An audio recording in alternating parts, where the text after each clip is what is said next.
Hello mga boy, ngayon ang tips or tricks na ituturo ko sa inyo ay patungkol kung paano malilesen or mababawasan yung lag ng ating phone. So ang unang gagawin ay pumunta tayo sa settings ng phone natin. Yan, settings. Then since wala pa dito yung developer option na kailangan natin, pupunta ako sa about phone. Then hanapin nyo lang software information. Ayan, software information. Then kiklik ko yan. Then nakita nyo itong build number. Ayan, ikiklik nyo yan or itatap nyo yan ng 7 times para mapunta tayo sa developer option. Ayan. Yon, kung makipapansin, may nakita ko sa baba, you are now a developer. So back nyo yan. Pag-back nyo, may nadagdag na sa settings natin itong developer option. Yan, yung developer option na yan ay ginagamit to ng mga tao na gagamitin yung phone nila para ma-root or makita yung screen sa laptop nila or sa any computer. So pindutin nyo lang yung developer option. So ayan yung developer option natin. Naka-off siya, naka-off. On nyo lang to, on. Toggle nyo lang, on. Okay lang yan, okay. Then hanapin nyo yung window animation. Yan. Ito po. Ito ang i-explain ko yan isa-isa. So itong window animation scale,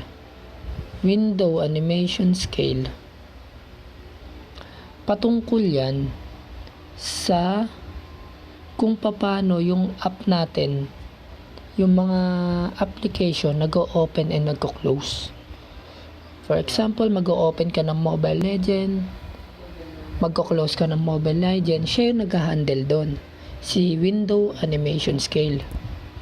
Then ito namang transition animation scale, ang ginagawa naman niya siya yung nag-handle ng bilis kung paano tayo hahawak ng mga application ng marami. I mean, kung paano tayo palipat-lipat ng application from one application to the another application. So, yun. Nakukuha pa ba mga boy? Then, ang next is tong Animator Duration Scale. Ang ginagawa naman niya siya yung nag-handle kung paano tayo mag-tap ng menus, ng buttons. Yung mga button na yan, may mga nakaprogram yan. Then, yung nag-handle dyan, para maging mabilis ang pag-tap ng button, mabilis yung response, itong si Animator Duration Scale. So, bibigyan ko kayo ng sample mga boy, no? Itong window animation scale natin is 10 times natin yan. 10 times natin to.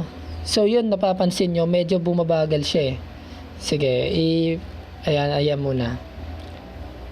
Window animation scale pa lang yung pinipindot ko. Medyo bumagal na. Yan, no? So, 10 times natin yan. Then, ito 10 times din natin. So, ayan. So, subukan natin yung transition animation scale na kung saan nagpapalit siya ng apps between sa another apps. So, ayan, no? Ayan, no? Diba? Napakabagal. Napakabagal niyan, mga boy. Ito namang Animator Duration Scale is sa pagpindot nga ng mga buttons. Pag pinindot ko to, ayan, no? Ang bagal niya loading. So, anong gagawin natin dyan? Ang sabi sa mga na-research ko, magkakaroon naman daw ng problema pag in-animation off mo yan. Animation off mo yan. Parang magkakaroon daw ng mga some bugs. Kasi, walang animation or any transition man lang. So, para malesen yung lag man lang ng ating phone, iset natin siya ng animation scale 0.5 times. Yan. 5x lang natin yan lahat. So, try na natin. So, kung kanina, pag pinindot ko tong window animation scale, napakabagal ngayon. Napakabilis niya mag-response. Napakabilis ng mga buttons, mga pre.